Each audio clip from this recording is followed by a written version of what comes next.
విజయవాడలో సాయి కృష్ణ అదృశ్యం కేసులో సిట్ దర్యాప్తు కొనసాగుతోంది. కాసేపట్లో కృష్ణలంక పోలీస్ స్టేషన్కు సిట్ టీం వెళ్లనుంది. తర్వాత సాయి కృష్ణ నివాసానికి సిట్ బృందం వెళ్లి విచారణ చేయనుంది. SIT chief IG Ravi Prakash ఆధ్వర్యంలో దర్యాప్తు కొనసాగుతోంది.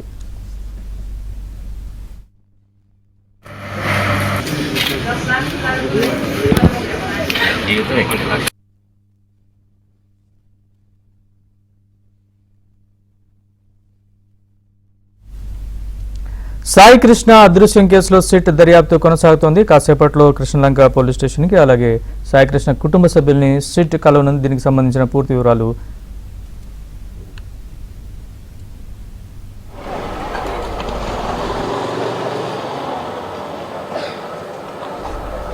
ప్రసాద్ చెప్పండి. నరేష్, సాయి కృష్ణ అదృశ్యం కేసుకు సంబంధించి ఆ పోలీసులు దర్యాప్తును ముమ్మరం చేశారు. ఈరోజు ఈ విచారణకు సంబంధించి అనేక కీలక పరిణామాలు కూడా చోటు చేసుకుని ఉదయం నుంచి కూడా నాటకీయ పరిణామాల నేపథ్యంలో అంతా హడావుడి గందరగోళం కూడా నెలకొంది. ముఖ్యంగా ఈ కేసులో ఆరోపణలు ఎదుర్కొంటున్న కృష్ణలంక సిఐగా పనిచేసిన నాగరాజుని ఈరోజు అరెస్ట్ చేస్తారంటూ పెద్ద ఎత్తున ఉదయం నుంచి ప్రచారం జరిగింది. దీంతో ఆయన సింగనార్లో ఒక నివాసంలో ఉన్నట్టు తెలుసుకుని మీడియా ప్రతినిధులతో పాటు పెద్ద ఎత్తున ఆయన అభిమానులు కృష్ణలంక ప్రాంత ప్రజలు కూడా తరలివచ్చారు. దీనికి సంబంధించి ADCP task force ADCP Latha కుమారితో పాటు మరి కొంతమంది పోలీసు అధికారులు కూడా ఇక్కడ చేరుకుని ఆయనతో మాట్లాడటం జరిగింది. అదేవిధంగా ఈ కేసుకు సంబంధించి ఎవరైతే చనిపోయారో సాయి కృష్ణ అదృశ్యమయ్యాడో ఆయన గత చరిత్రని అదే నేర చరిత్రను కూడా పరిగణలో తీసుకోవాలని ఒక బాగా పనిచేసే అధికారిపై ఈ విధంగా సస్పెండ్ చేయడం చర్యలు తీసుకోవడం సమర్థనీయం కాదంటూ కొంతమంది అభిమానులు ఇక్కడ నివాసం వద్ద నినాదాలు కూడా చేసి నాగరాజుకు మద్దతుగా నిలిచారు.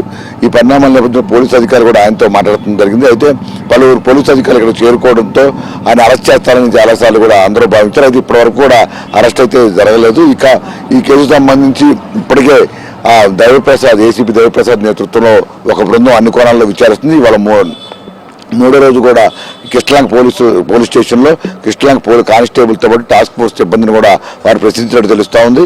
అయితే ఈరోజు ఐజీ రవిప్రకాష్ నేతృత్వంలోని ఒక నలుగురు సభ్యులతో సిట్టు నియమిస్తూ తాజాగా రాష్ట్ర ప్రభుత్వం ఉత్తర్వులు జారీ చేసింది.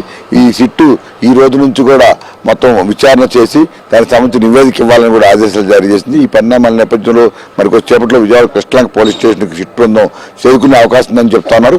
ముఖ్యంగా ఈ మే 9న మార్కాపురం నుంచి ఆయన అదుపులో తీసుకున్నారని చెప్తున్న నేపథ్యంలో అప్పటి నుంచి ఇప్పటి వరకు జరిగిన పరిణామాలు ఏ విధంగా ఉన్నాయి, ఎవరెవరి పాత్ర ఎంతవరకు ఉంది, మరోవైపు టాస్క్ ఫోర్స్ సిబ్బంది ప్రమేయం ఎంతవరకు ఉంది. ఇప్పటికే టాస్క్ ఫోర్స్ సిబ్బంది మార్కాపురం నుంచి తీసుకొచ్చి బయట ప్రైవేటు ప్రాంతంలో ఉంచి ఇబ్బందులు పెట్టారని చెప్పి కూడా ఆరోపణలు వెలువడుతున్నాయి. ఆ తర్వాత సీఐ నాగరాజుకి అప్పగించారని కూడా చెప్తున్నారు. అంటే ఈ మొత్తం క్రమంలో అసలు మొత్తం విచారణ ఏ విధంగా అప్పట్లో చేశారు, అతను సాగిస్తున్న ఎవరెవరు విచారించారు, ఆ సమయంలో ఎవరెవరు ఉన్నారనే అంశాలపై కూడా ఇప్పుడు సిట్టు కీలకంగా ఈ మొత్తాన్ని ఆధారాలు సేకరించే పనిలో ఉంది. అదేవిధంగా ఈ కృష్ణలంకలో కానిస్టేబుల్తో మాట్లాడిన తర్వాత నేరుగా సాయి కృష్ణ నివాసానికి కూడా వెళ్ళి అక్కడ కుటుంబ సభ్యులకు ఉన్న అనుమానాలు కావచ్చు, లేకపోతే వారు చేస్తున్న ఆరోపణలకు సంబంధించి కూడా వారితో మాట్లాడే అవకాశం ఉందని కూడా చెప్తున్నారు. ఈ రెండో అంశాలు కూడా పరిగణలో తీసుకున్న తర్వాత రేపు ఎవరెవరిని విచారిస్తారు, ఏ విధంగా విచారిస్తారనే అంశాలపై కూడా ఇప్పుడు సస్పెన్స్ కొనసాగుతోంది. విచారణ మొత్తం పూర్తయిన తర్వాత ప్రభుత్వానికి నివేదిక అందించిన తర్వాత దాన్ని బట్టి చట్టపరమైన చర్యలు ఏ విధంగా ఉండబోతున్నాయి, ప్రభుత్వ పరంగా ఎటువంటి చర్యలు ఉంటాయనేది కూడా అధికారికంగా ఒక ప్రకటన వేడే అవకాశం ఉంది. నరేష్, అయితే ప్రసాద్, ఇప్పటి వరకు సిట్ దర్యాప్తులో వెలుగు చూసిన అంశాలేంటి, ఏ దిశగా సిట్ దర్యాప్తు కొనసాగుతోంది? అంటే ఇప్పటి వరకు కూడా సిట్టు ఈరోజు ఉదయమే ప్రత్యేకంగా నియమించారు. గతంలో సిపి రాజశేఖర బాబు నేతృత్వంలో ఏసీపీ దైవప్రసాద్ ఒక బృందంగా ఏర్పడి ఒక టీం ఇప్పటికే దానిపై సంబంధించి అన్ని కోణాల్లో విచారణ చేస్తోంది. మరోవైపు రాజమండ్రి ఎస్పీగా ఉన్న నరసింహ అనే ఐపీఎస్ అధికారిని కూడా విచారణకి నియమించినప్పటికి కూడా ఆయన ఇంతవరకు ఛార్జ్ తీసుకున్నట్టు కానీ దీనికి సంబంధించి విచారణ చేసినట్టు కూడా ఎక్కడ దాఖలా లేవు. దీంతో ఈరోజు నలుగురు ఐపీఎస్లతో సిట్టు వేసిన నేపథ్యంలో ఇప్పటి వరకు మనకు అందుతున్న సమాచారం ప్రకారం మార్కాపురం నుంచి తీసుకొచ్చిన తర్వాత ముఖ్యంగా టాస్క్ ఫోర్స్ అధికారులు ఎక్కువగా అతన్ని ఇంటరాగేట్ చేయడం కాదు, విచారణ కూడా చేసినట్టు కూడా చెప్తున్నారు. ఆ తర్వాతే కృష్ణలంక పోలీసులకు అప్పగించారని కూడా చెప్తున్నారు. అయితే ఈ అన్నిటికి సంబంధించి కేవలం ప్రచారమే జరుగుతుంది కానీ ఎక్కడ ఇంతవరకు అధికారికంగా పోలీసు అధికారులు కావచ్చు, అదేవిధంగా దీనికి సంబంధించి ఎవరు నిర్ధారణ చేయలేదు. కేవలం ఆ వయసు ఎవరైతే బాధిత కుటుంబం ఉందో వారు మొదటి నుంచి కూడా ఒక పిక్చర్ మొత్తం మొదటి నుంచి ఆరోపిస్తున్నారు. ఈ క్రమంలోనే వారు ఏదైతే అంశాలు ప్రస్తావించారో, ఏ ప్రాంతాలు అయితే ప్రస్తావించారో ఆయా ప్రాంతాల్లో ఆ సమయాల్లో వారు చెప్పిన సమయాల్లో ఎంతమంది సిబ్బంది ఉన్నారు, ఎవరెవరు విచారించారు ఆ కోణంలోనే విచారిస్తారు. నిన్న కూడా మనం చూసాం స్వర్గపూర్ కృష్ణలంక బస్టాండ్ ఆపోజిట్ లో ఉన్న స్వర్గపూర్లో ఆయన దహనం చేశారని కూడా ఒక ఆరోపణ వచ్చింది. ఈ నేపథ్యంలో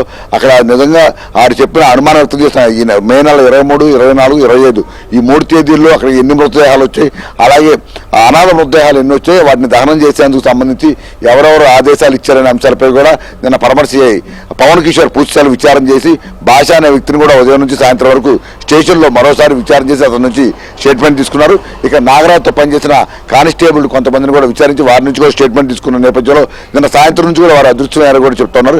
ఇక టాస్క్ ఫోర్స్ ఎస్ఐ నవీన్తో పాటు మరో 2 కానిస్టేబుల్ అదేవిధంగా ఏడీసీపీ లతా కుమార్ నుంచి కూడా స్టేట్మెంట్ తీసుకున్నారు. అంటే ఎవరెవరి పాత్ర ఎంతవరకు ఉంది, ఏ సమయాల్లో వారి విచారణకు సంబంధించి వారు ఎవరైనా సమాచారం ఏంటి, ఇందులో సీఏ నాగరాజు పాత్ర కీలకంగా ఉందా, లేకపోతే అతను ఎప్పుడు చూశారు, ఎవరెవరు చూసిన అంశాలపై కూడా ఇప్పుడు ఈ సిట్టు విచారణలో తేలా ఉంది.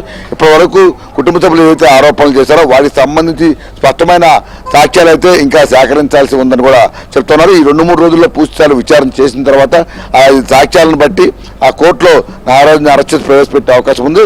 తర్వాత చట్టపరంగా ఎటువంటి చర్యలు తీసుకోవాలనేది కూడా సిట్ ఇచ్చే నివేదికను బట్టి ఆ చర్యలు ఉంటాయని కూడా అందరూ భావిస్తున్నారు. నరేష్.